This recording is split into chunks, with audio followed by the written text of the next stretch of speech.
दोस्तों सभी को नमस्कार। दोस्तों एक नए सेशन के अंदर आपका स्वागत है। तो दोस्तों आज जो हम टॉपिक डिस्कस करने जा रहे हैं तो हमारा जो टॉपिक है वो है इंडस वैली सिविलाइजेशन, सिंधु घाटी की सभ्यता।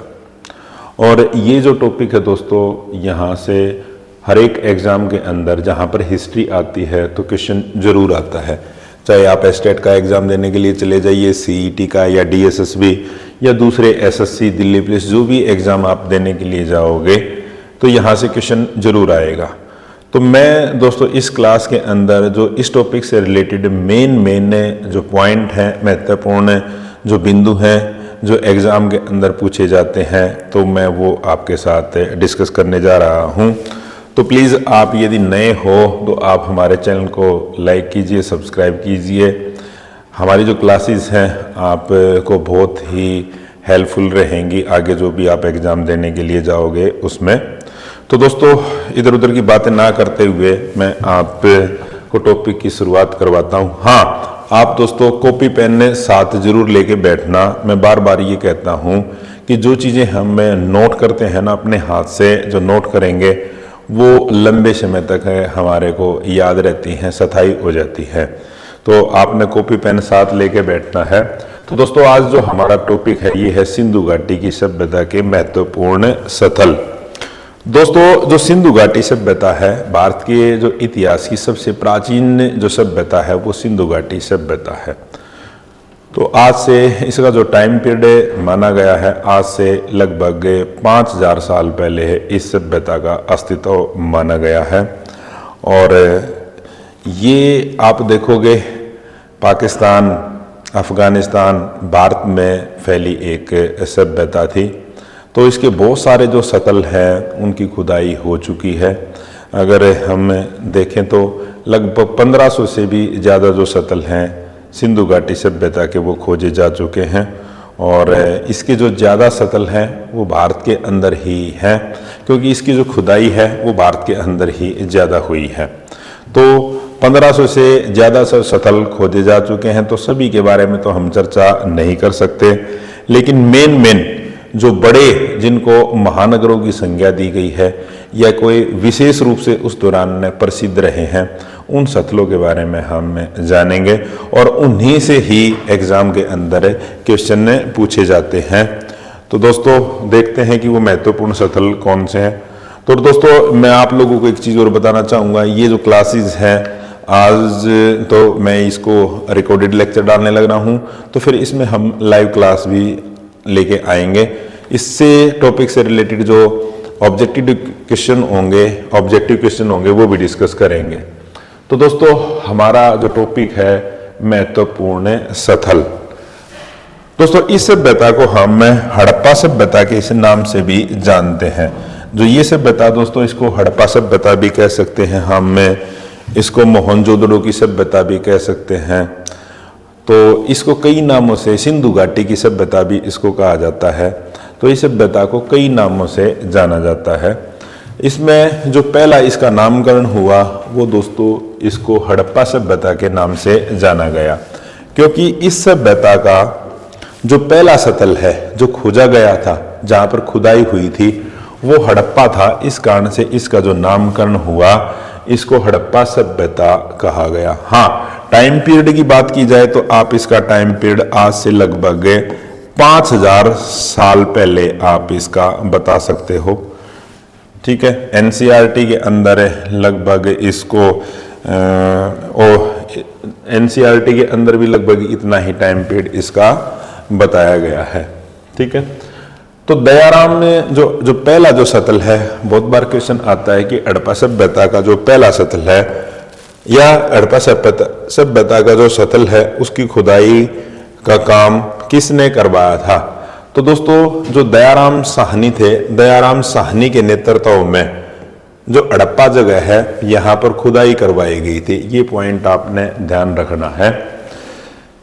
उसके बाद कई बार टाइम पीरियड पूछ लिया जाएगा कि कब इसकी खुदाई करवाई गई, तो आप जाओगे 1921 में इसकी खुदाई करवाई गई थी। और अगला क्वेश्चन ये भी पूछा जाता है, क्योंकि दोस्तों जो भी इस सभ्यता के स्थल मिले हैं वो या तो सिंधु घाटी से सिंधु नदी के किनारे पर स्थापित मिले हैं या फिर वो सिंधु की जो सहायक नदियां हैं उनके किनारे पर मिले हैं। और इस ज़्यादा सथल सिंधु नदी के किनारे पर सथल थे और इसकी सहायक नदियों पर स्थापित थे, तो इसलिए इसको सिंधु घाटी की सभ्यता भी कहते हैं। जो हड़प्पा जो जगह है दोस्तों, ये रावी नदी के किनारे पर है, रावी नदी। तो मैंने आपको यहाँ पे देखो 3 क्वेश्चन ने आपको इस टेबल से, ये जो मैं आपको टेबल बताऊंगा इस टेबल से आपको लगभग 25-30 के करीब जो क्वेश्चन हैं वो याद हो जाएंगे और ये एग्जाम में आने वाले क्वेश्चन हैं। हड़प्पा इस सभ्यता का जो पहला सतल खोजा गया वो हड़प्पा था, खुदाई करवाई दयाराम साहनी ने, और ईयर पूछ लिया जाए तो इसको 1921 में इसकी खुदाई कराई। नदी पूछ ली जाए रावी, हड़प्पो रो, इस तरह से याद लिख सकते हो, हड़प्पो रो हड़प्पा रावी नदी के किनारे पर। वर्तमान समय में अगर इसकी पोजीशन पूछ ली जाए, आपसे ये क्वेश्चन आ जाए कि हड़प्पा वर्तमान समय में कहां पर है, तो दोस्तों जो पाकिस्तान का पंजाब प्रांत है और वहां पर जो जिला है मोंटगोमरी जिला, वहां पर ये स्थित है। तो ये पॉइंट भी आपने ध्यान रखने हैं। अब देखो मैंने आपको जो टेबल बता दी, इससे 6-7 क्वेश्चन आपको याद हो जाएंगे। तो यदि आपको इसकी PDF चाहिए तो आप जो हमारा नंबर है ऑफिशियल उस पर मैसेज भी कर सकते हो। उसके बाद आ जाते हैं दोस्तों, अब नाम में देखिए आप मोहनजोदड़ो, यदि मोहनजोदड़ो को आप लिखोगे तो सबसे ज्यादा जो अक्षर लिखने में आएंगे वो मोहनजोदड़ो में ही आएंगे, बाकी दूसरे सतलों से कंपेयर करें तो इसलिए सिंधु घाटी सभ्यता का जो सबसे बड़ा जो सतल है वो मोहनजोदड़ो है। ये पॉइंट आपने ध्यान रख लेना, बहुत बार पूछ लिया जाता है कि सिंधु घाटी सभ्यता का सबसे बड़ा सतल कौन सा है, तो मोहनजोदड़ो। और मोहनजोदड़ो पे तो मूवी भी बन सकती है, बनी हुई है। इसको दोस्तों मृतकों का टीला भी कहा जाता है, मृतकों का भी टीला। उसके बाद यहां से क्वेश्चन पूछा जाएगा कि मोहनजोदड़ो की जो खुदाई है वो किस व्यक्ति के नेतृत्व में हुई, तो राखलदास बनर्जी। इसको मोहनदास याद रख लेना, जैसे हम लिख लेते हैं मोहनदास, तो आप इसको इस तरह से याद रख लोगे कि मोहनजोदड़ो जगह है उसकी खुदाई का काम किसने करवाया, राखलदास बनर्जी ने करवाया। तो मोहनजोदड़ो राखलदास बनर्जी के द्वारा इस जगह की खुदाई करवाई गई थी। इससे 1 साल के बाद ही 1922 में, और देखो दोस्तों ये कौन सी नदी के किनारे पर है, सिंधु नदी, जो सिंधु मेन जो नदी है उसी नदी के किनारे पर है। इसको मोहन सिंह याद रखोगे ना आप, मोहन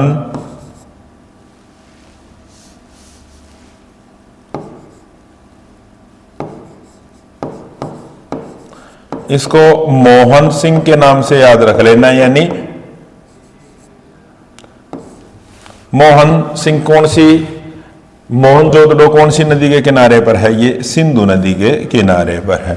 और सिंध पाकिस्तान का लरकाना जिला, पाकिस्तान के यानी सिंध है, जो सिंध का लरकाना जो जिला सिंध प्रांत है और जिला कौन सा है, लरकाना, पाकिस्तान के अंदर है।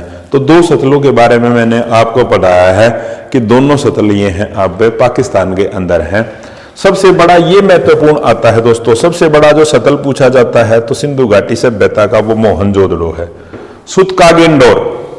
सुतकागेंडोर दोस्तों ये एक पोर्ट होता था, बंदरगाह, जहां से विदेशों के साथ व्यापार किया जाता था।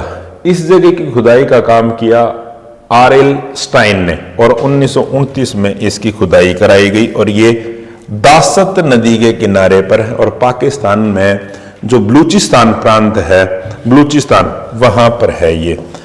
अब दोस्तों जैसे ये क्वेश्चन आता है कि सिंधु घाटी सभ्यता के दौरान जो सबसे बड़ा जो पोर्ट है लोथल, वो तो इंडिया के अंदर है, और जो दूसरा महत्वपूर्ण जो पोर्ट होता था बंदरगाह, तो वो होती थी सुतकागेंडोर।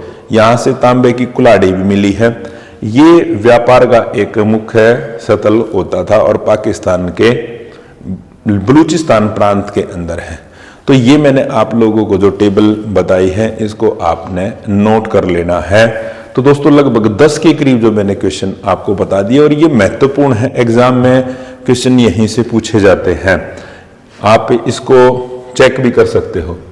उसके बाद दोस्तों जैसे आज भी हम ये देखते हैं कि बहुत सारे जो स्थल हैं वो टूरिस्ट प्लेस हैं, कुछ ऐसी जगह है जो रेजिडेंशियल हैं और कुछ जो इंडस्ट्री से जुड़ी हुई जगह हैं।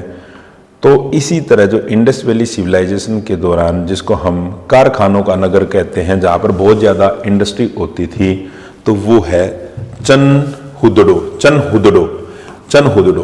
ये पेपर में क्वेश्चन आता है कि कारखानों का नगर किसको कहा गया है, जो चनहुदड़ा है उसको कारखानों का नगर कहा गया है। और इसके जो खुदाई का काम किया गया एनजी मजूमदार 1931। और आप ये देखना, मैंने ये बताया कि इसको सिंधु घाटी सभ्यता कहा गया क्योंकि ज्यादातर जो स्थल है वो कौन सी नदी के किनारे पर मिले हैं, सिंधु के। तो इसलिए आप ये देखिए, ये भी सिंधु नदी के किनारे पर, सिंधु सिंध पाकिस्तान, यानी सिंधु नदी सिंध प्रांत और पाकिस्तान। चनहुदड़ो 1931, सिंधु सिंध पाकिस्तान। ठीक है, ये पॉइंट आपने ध्यान, महत्वपूर्ण जगह है ये। दूसरी है दोस्तों अमरी की भी एनजी मजूमदार ने 1935 के अंदर इसकी खुदाई की गई है और ये सिंधु नदी के किनारे पर है। ठीक है, तो ये आप ध्यान रखोगे। इसका मेरे को ये कंफर्म नहीं हो पाया ये कहां पे था, तो इसको नेक्स्ट क्लास के अंदर मैं बताऊंगा। रंगपुर तो दोस्तों ये बहुत बार आपने सुना होगा, रंगपुर है रंगपुर रंगनाथ, यानी रंगपुर रंगनाथ राव के द्वारा। और 1953 चंबन में नदी कौन सी, मादर, और अहमदाबाद गुजरात, काठियावाड़ भारत। आप लोगों को एक चीज बताऊंगा दोस्तों, आजादी के बाद जो सबसे ज्यादा जो स्थल खोजे गए हैं जहां पर खुदाई है वो गुजरात के अंदर हुई है, भारत में गुजरात के अंदर सबसे ज्यादा जो स्थल। ये क्वेश्चन भी बहुत बार आता है कि भारत में आजादी के बाद जो सबसे ज्यादा स्थलों की खुदाई वो कहां पर हुई है, सिंधु घाटी की, वो गुजरात में हुई है। ये भी आपने ध्यान रख लेना है। तो ये पॉइंट मैंने बता दिया। कोरजी, ये फजल अहमद खान के द्वारा दोस्तों 1954 ये 55-57 में नदी कौन सी, सिंधु सिंध और पाकिस्तान। ये भी आपने ध्यान रख लेना है। हाँ, एक दूसरा जो भारत के अंदर महत्वपूर्ण जो जगह है जहां से क्वेश्चन पूछा जाता है, ये रोपड़ पंजाब के अंदर, सतलुज नदी के किनारे पर पंजाब और भारत में यज्ञदत्त शर्मा के द्वारा इसकी खुदाई गई रोपड़। ठीक है, ये भी क्वेश्चन कई बार पूछा जाता है। सबसे महत्वपूर्ण है दोस्तों, अब आ जाते हैं हम कालीबंगा। काली का घर, इस तरह से याद रखोगे आप, कालीबंगा, काली का घर, यानी जो कालीबंगा है कौन सी नदी के किनारे पर है, ये काली का घर घग्गर नदी के किनारे पर। इसकी जो खुदाई करवाई ये दोस्तों अमलांद घोष के द्वारा और बी के थापर के द्वारा, और 1953 दो बार खुदाई हुई है और 1960। और काली का घर कौन सी नदी के किनारे पर, घग्गर नदी, वर्तमान में पाकिस्तान का जो गंगानगर जिला है वहां पर यह स्थित है। तो यहां से जो ज्यादातर जो क्वेश्चन आता है वो ये पूछा जाता है कि कालीबंगा कहां पर है, काले रंग की चूड़ियां कहां पर मिली हैं, हवन कुंड के अवशेष कहां पर मिले हैं। तो दोस्तों ये है कालीबंगा घग्गर नदी के किनारे पर, राजस्थान में गंगानगर जिला, काली का घर। ये टेबल आपने इस तरह से ध्यान रखनी है। उसके बाद आगे चलते हैं, फिर कहते हैं दोस्तों लोथल को हम बिल्कुल नहीं भूल सकते, ये बहुत महत्वपूर्ण है। लोथल, लो भागो, लोथल लो भागो, लो भाई हम भाग लेते हैं, लो भागो।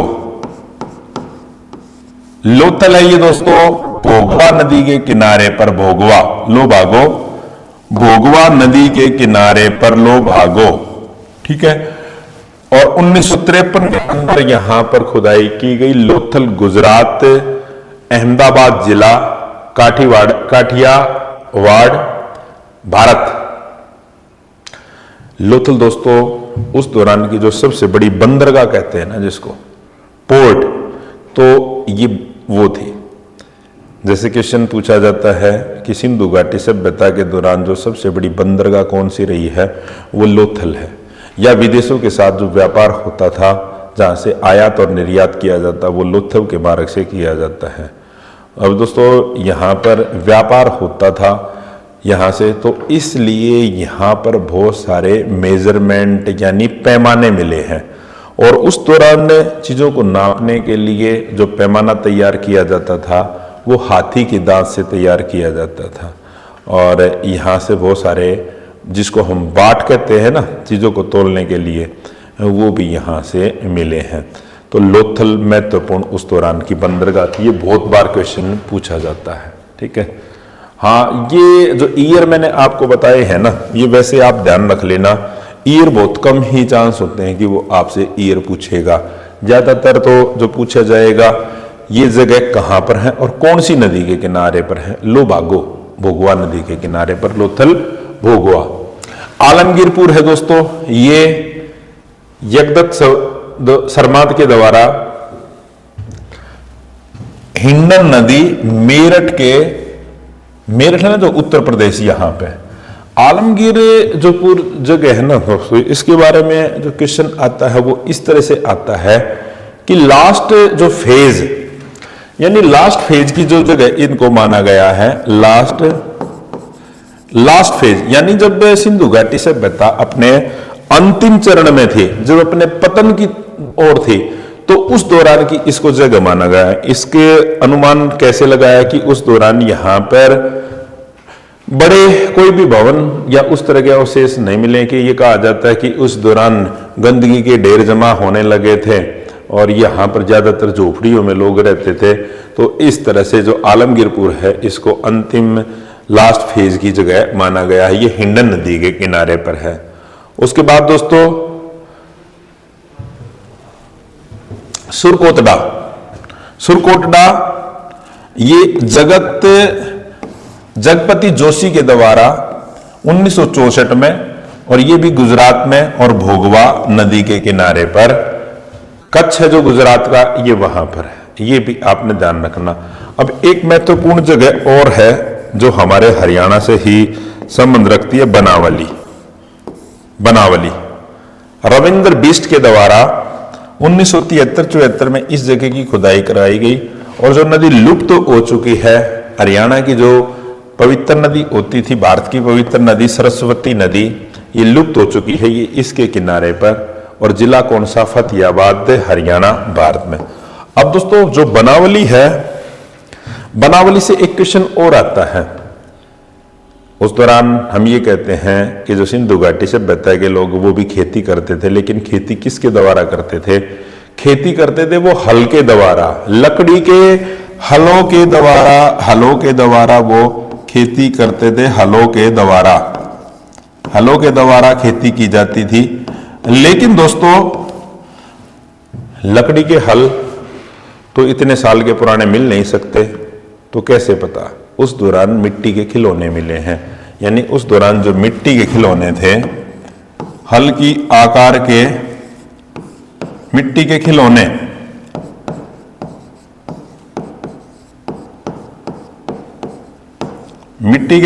हल के आकार के, ये यहां से बनावली से मिले हैं रविंद्र बिष्ट के द्वारा।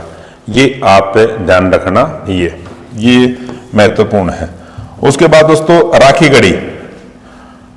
गढ़ी है दोस्तों। देखो पूरी जो इंडस वैली सिविलाइजेशन है उसका जो सबसे बड़ा जो स्थल है उसकी बात की जाए वो तो मोहनजोदड़ो है, लेकिन भारत के अंदर जो खोजे गए स्थल है उनमें से सबसे बड़ा जो स्थल है वो राखी गढ़ी है। और इसका सौभाग्य हमारे हरियाणा को ही है, क्योंकि ये जो जगह है ये राखी गढ़ी अपने हरियाणा में है।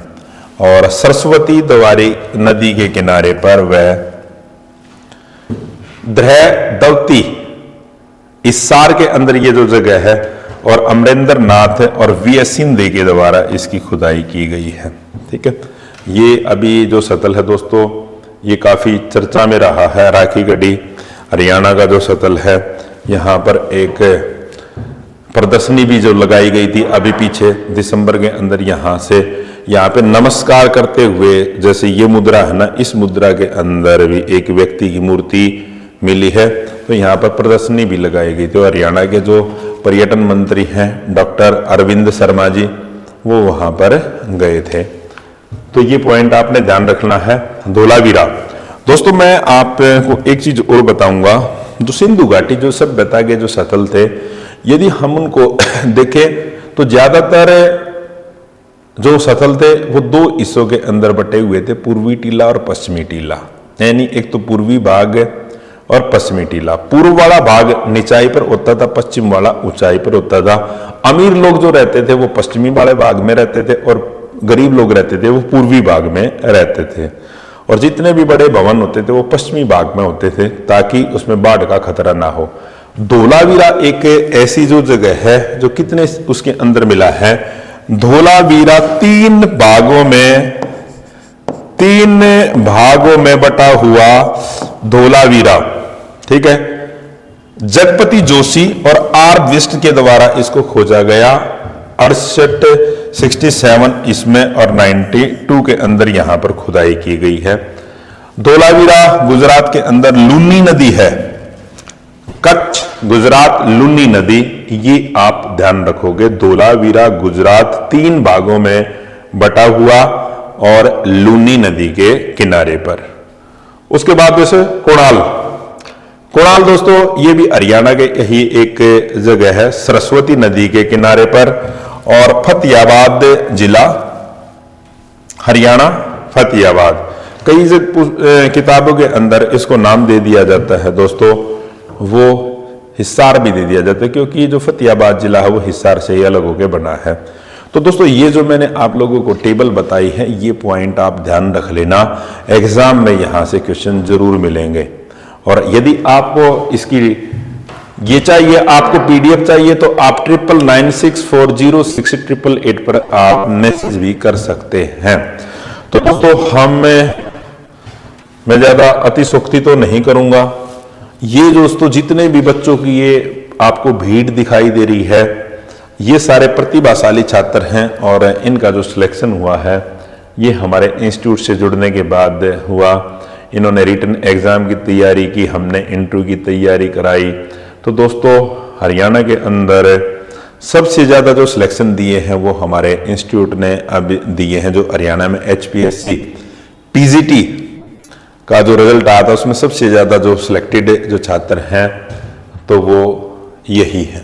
ठीक है, हो सकता है कि नेक्स्ट टाइम जो आपका भी फोटो यहाँ पर आपको देखने को मिले। तो दोस्तों, आप आइए और हमारे इंस्टीट्यूट से जुड़िए। हम सारे जो बैचेज हैं, जैसे CET का बैच है वो शुरू करने जा रहे हैं, और दूसरे टीचिंग से रिलेटेड दूसरे बैच हैं वो सारे शुरू करने जा रहे हैं। तो आप प्ले स्टोर से हमारी ऐप एडू चाणक्यन डाउनलोड कर लीजिए, आपको सारी क्लासेस वहां पर मिल जाएंगी। आप ऑफलाइन भी जुड़ सकते हो और ऑनलाइन भी हमसे जुड़ सकते हो।